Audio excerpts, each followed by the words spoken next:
Hey everyone, welcome back to Corporate Decoder, the place where we unravel the mysteries of corporate filings. But today we have some somber news to report on. So buckle up, EQ. Today we're diving into a crucial filing from Ramaco Resources Inc. It seems there's a significant event that overshadows financial discussions this time around, and we'll be looking at what it means for the company. First off, the most impactful and deeply saddening piece of information in this report is the passing of Mr. Patrick C. Graney III.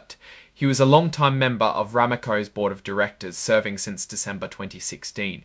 Now, while the unfortunate news about Mr. Graney is the central theme, the filing does confirm the company's listed securities. These include Class A common stock and Class B common stock, both with a par value of $0.01. We also see senior notes with interest rates of 8.375% due in 2029 and 8.25% due in 2030. These are essentially loans the company has taken out, and the percentages tell you how much interest they pay on them each year. All these securities are traded on the Nasdaq Global Select Market.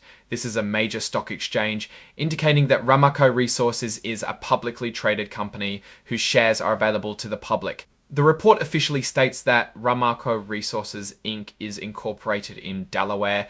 This is pretty standard for many companies in the US, as Delaware has a well-established corporate law system that many businesses find favorable. The filing indicates that the report is not intended to satisfy any other ongoing filing obligations under the Securities Act or Exchange Act. This means it's a standalone report focused on the specific event being disclosed. The core of this report, beyond the sad news of Mr. Graney's passing, is a Regulation FD disclosure. Regulation FD, which stands for Fair Disclosure, is a rule that essentially requires public companies to share any material information with all investors at the same time. This particular filing is triggered by a press release issued on September 3, 2025. This press release announced the passing of Mr. Graney, details his crucial roles on the board, including his membership in key committees like the Compensation Committee, the Nominating and Corporate Governance Committee, and the Finance and Investment Committee.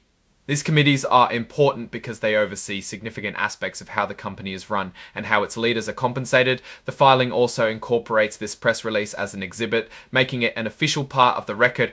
Under item 901, the report lists its exhibits. The key exhibit here is the press release itself, marked as Exhibit 99.1.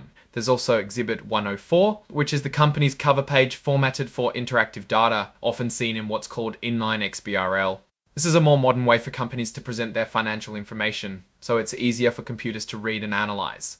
Finally, the report is signed by Randall W. Atkins, who serves as the Chairman and Chief Executive Officer of Ramaco Resources.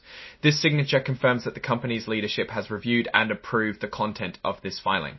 Looking at this filing, the primary story isn't about financial performance in the traditional sense, as is often the case with these reports.